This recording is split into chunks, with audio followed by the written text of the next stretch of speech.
नमस्कार, मैं हूं शिखरदीप और आप देख रहे हैं GBN 24। नमस्कार, मैं हूं दिनेश कुमार। आप देख रहे हैं GBN 24 टीवी।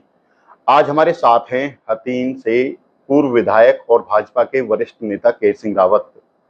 खास बातचीत करेंगे उनसे। विधायक जी, स्वागत करते हैं आपका। जी। क्या कहना चाहोगे, जिस तरह से अब चुनाव बिल्कुल नजदीक हैं, जो विधानसभा चुनाव आने वाले हैं, ऐसे में किस तरह की आपकी तैयारी है? हालांकि आप मजबूत दावेदार हैं भाजपा में।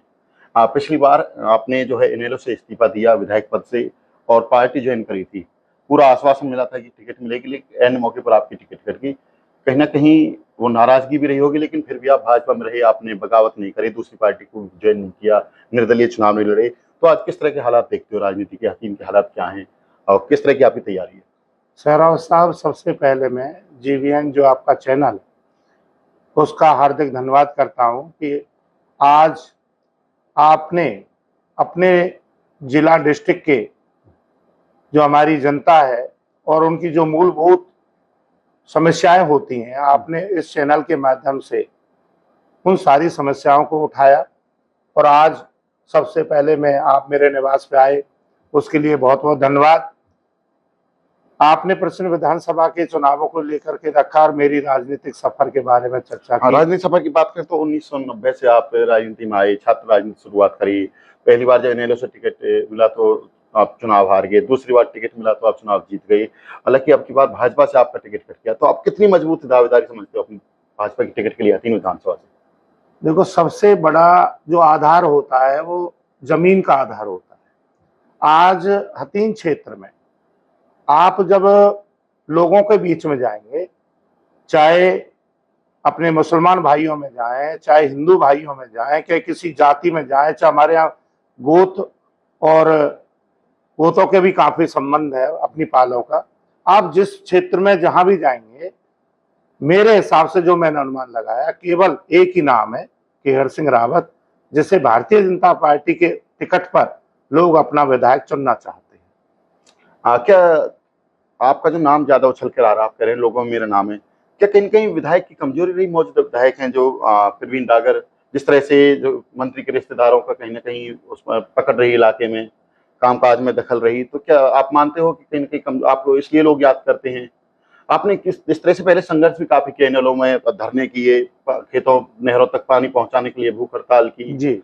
मिंडकोला गांव में भी धरना किया, आपने अंधोक गांव में भी धरना किया, भूख हड़ताल की। जी। तो आज विपक्ष को कितना कमजोर मानते हैं इस तरह के जो भाजपा सरकार में ये मुद्दे नहीं उठा पाए, कितना कमजोर मानते हैं?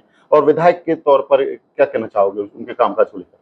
हमारे विधायक माननीय प्रवीण डागर जी सही मायने में लोगों की समस्याओं को हल करवाने में पूरी तरह से बिल्कुल फ्लॉप साबित हुए हैं। उनकी प्रशासन के ऊपर किसी प्रकार की कोई पकड़ नहीं, प्रशासन उनसे कोई, ना ब्लॉक का ना कोई जिला लेवल का कोई भी अधिकारी कहीं उनकी बात को तवज्जो नहीं देता। उसमें क्या कारण है, उस ज्यादा गहराई में मैं भी नहीं जाना चाहता। इस तरह की बातें ग्रीवेंस की मीटिंग में उठती हैं, ग्रीवेंस मीटिंग में विधायक कहते हैं कि हमारी सुनवाई नहीं होती, अधिकारी सुनते नहीं है। तो ये तो पूरे हरियाणा की ही ऐसा है। हरियाणा में जिस तरह से CM पहले रहे मनोहर लाल जी, तो उनका ऐसा दखल था कि विधायक ये कहते रहते थे कि हमारी सुनवाई नहीं होती। अगर आप बात करें आज की, तो आज किस तरह के हालात हैं? अगर आपको पार्टी मौका देती है तो क्या किस तरह की समस्याएं हैं जिनका आप समाधान कर पाओगे विधायक बनने का मौका मिला तो? देखो, मैंने पहले भी, मैं आपके चैनल के सामने खुल करके कहूंगा, मंडकोला गांव में सेम की समस्या थी। मैंने विधानसभा में सारे मुद्दे उठाए, पर कहीं ना कहीं हमारी बात को वहां जब तवज्जो नहीं मिली तो मैंने जिला मुख्यालय पर प्रदर्शन किए, ज्ञापन दिए और उसके बाद प्रशासन को टाइम दिया कि या तो इतने टाइम तक प्रशासन हमारी सेम की समस्या को खत्म करे, अन्यथा मैं मंडकोला गांव में 1 जनवरी से भूख हड़ताल चालू करूंगा। तो हमने सन 2017 में पहली भूख हड़ताल मंडकोला में चालू की और तब हमने उसे खत्म किया जब वो सारा मैटर गंभीरता से माननीय मनोहर लाल खट्टर जी के संज्ञान में पहुंचा। उसने गंभीरता से लिया और उस समय हमारे 52 ट्यूबवेल मंजूर हुए। नहीं, क्या अब जब भाजपा सरकार आ गई, आपको टिकट मिला, प्रवीण डागर विधायक बन गए, आज जो मिंडकोला में जो बोरवेल लगाए गए हैं पानी के निकासी के लिए, जो सेम की समस्या को लेकर और भी आगे लगाए गए, क्या वो आपके प्रयास रहा शुरुआत का, जो आप कहीं ना कहीं इसका समाधान हुआ? इसमें कोई दोहरा नहीं। 52 ट्यूबवेल मेरे समय के पास हुए। उस समय कुछ ट्यूबवेलों की संख्या जरूर बढ़ाई गई है, लेकिन अभी ट्यूबवेल जो मैंने पास करवाए वो ट्यूबवेल पूरे भी नहीं लगे। मंडकौला गांव में मैंने बेटियों का महाविद्यालय बनवाया। मंडकौला गांव में हमने जो रेस्ट हाउस कांग्रेस के 10 साल के शासनकाल में जो क्षतिग्रस्त हुआ पड़ा था उसका जीर्णोद्धार कराया।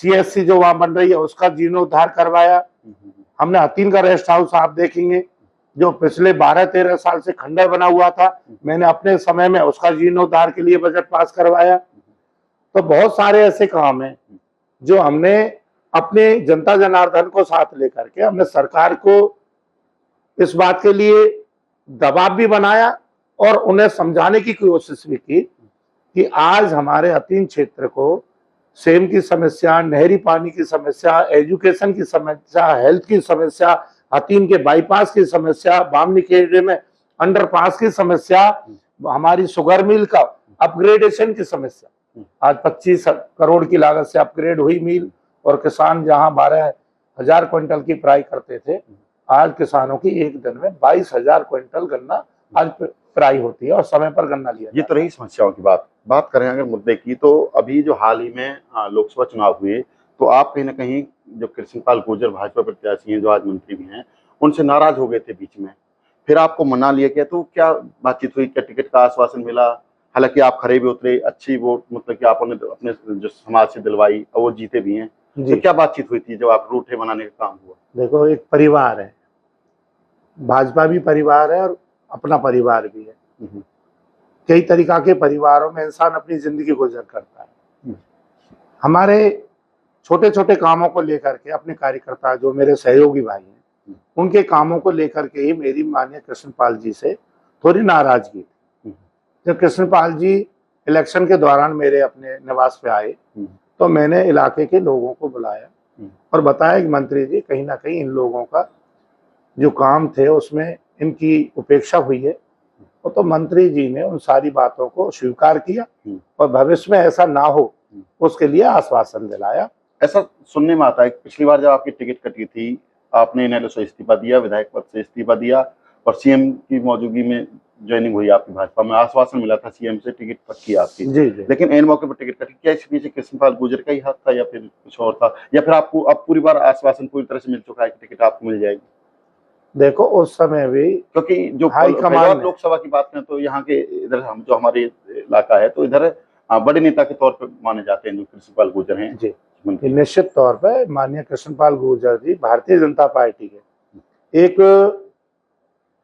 राज्य स्तर नहीं, एक केंद्रीय स्तर के हमारे एक बड़े नेता हैं, पूरे देश लेवल के एक बड़े नेता हैं।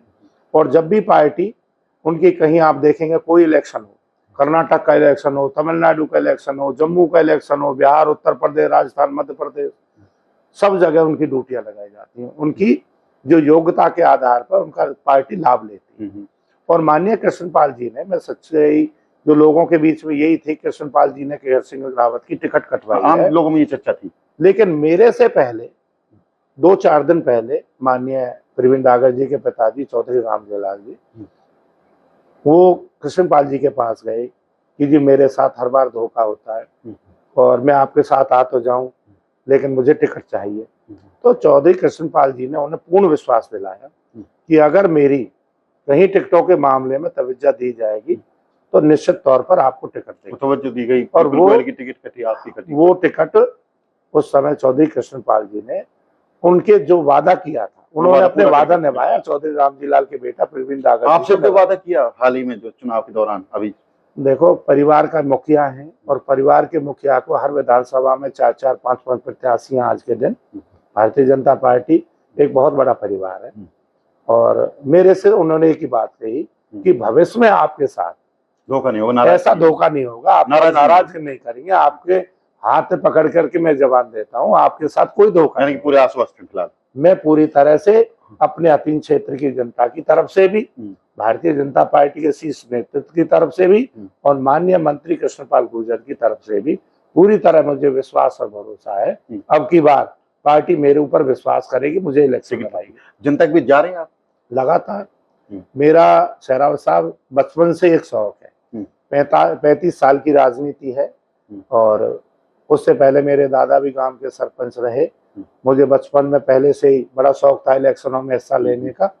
फिर कॉलेज में मुझे 2 बार प्रेसिडेंट चुना गया, 3 बार मेरे वहाँ सहयोगी भी रहे, ब्लॉक समिति, जिला परिषद, गांव की सरपंची, और 2 बार मुझे विधानसभा का चुनाव लड़ने का मौका मिला। एक में मेरी पराजय हुई और दूसरे में आज तक का रिकॉर्ड है हथीन क्षेत्र में, केयर सिंह रावत से ज्यादा वोटों से आज तक कोई विधायक हथीन से जीता ही नहीं है। और ये भी रिकॉर्ड है कि आप चुनाव हारे नहीं है। ये अब लास्ट में जब आप विधायक थे जी, तो सब विधायक से चुनाव हारते हैं, आप हारे नहीं, आप तो इस्तीफा दिए। बिल्कुल, मैं तो विश्वास के नाम पे बैठा हूँ और परमात्मा का विश्वास है, अपने नेताओं का भी विश्वास है और हथीन क्षेत्र की जनता का भी। हाँ राव साहब, एक बात करें कि विपक्ष में बात करें, जिस तरह से कांग्रेस में है, हर्ष कुमार जी भी प्रयास कर रहे हैं टिकट के लिए, और इसराइल पिछला चुनाव लड़े कांग्रेस से, वो भी टिकट ले सकते हैं, और भी हैं 2-3 नेता।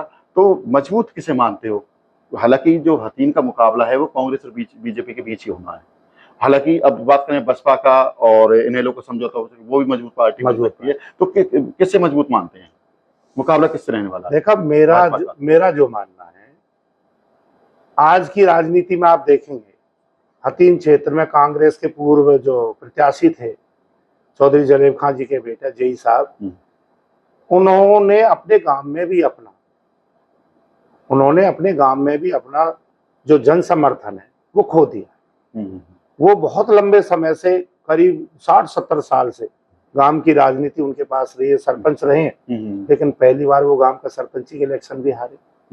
और तकरीबन इलाके में उनके जितने सहयोगी हैं वो सब इलेक्शन हारे। और बहुजन समाज पार्टी के जो नेता रहे पिछली बार, चौधरी तैयब हुसैन, अब इनेलो में है और आज वो इनेलो पार्टी में है।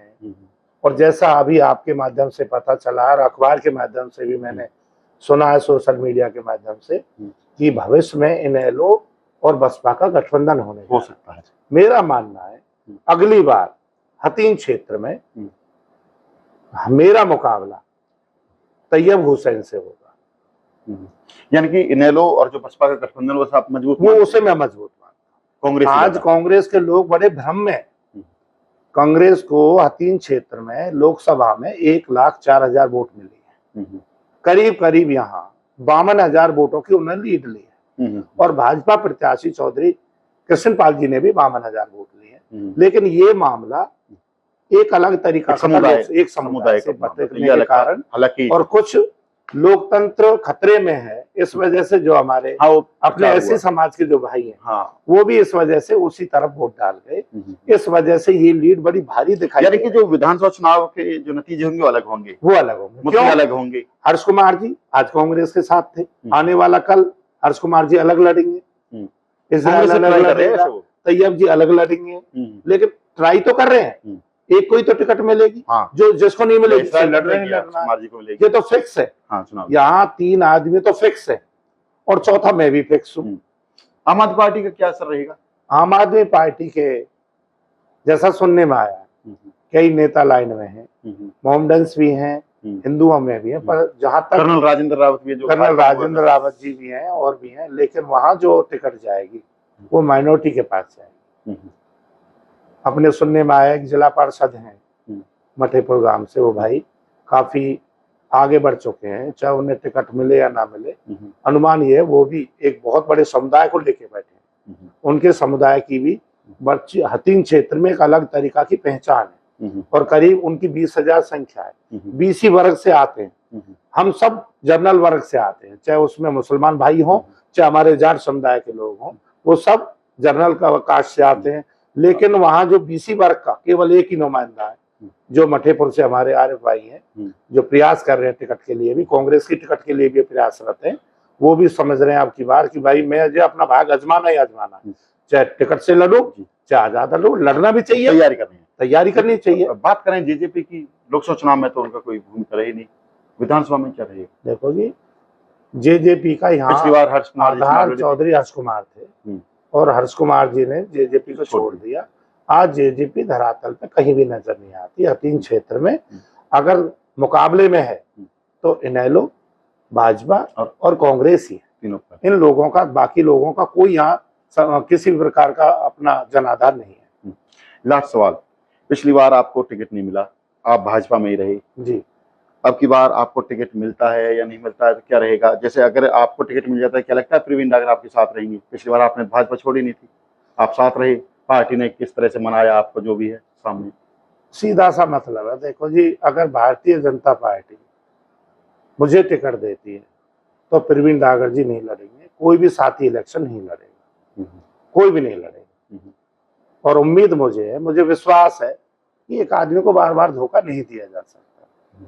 मुझे बड़े विश्वास के साथ इन लोगों ने अपनी पार्टी में शामिल किया था और त्याग कहीं ना कहीं एक दिन रंग दिखाता है। अगर आपको मौका मिला विधायक बनने का भाजपा से, अगर सरकार आती है नहीं आती है जैसे रहेगा, तो या फिर पिछली बार इन लोग तरह संघर्ष करेंगे, सत्ता में किस तरह से कामकाज किए जाएंगे इलाके में, कौन सी ऐसी समस्या मुख्य है जिन पर आप काम करना चाहते हैं?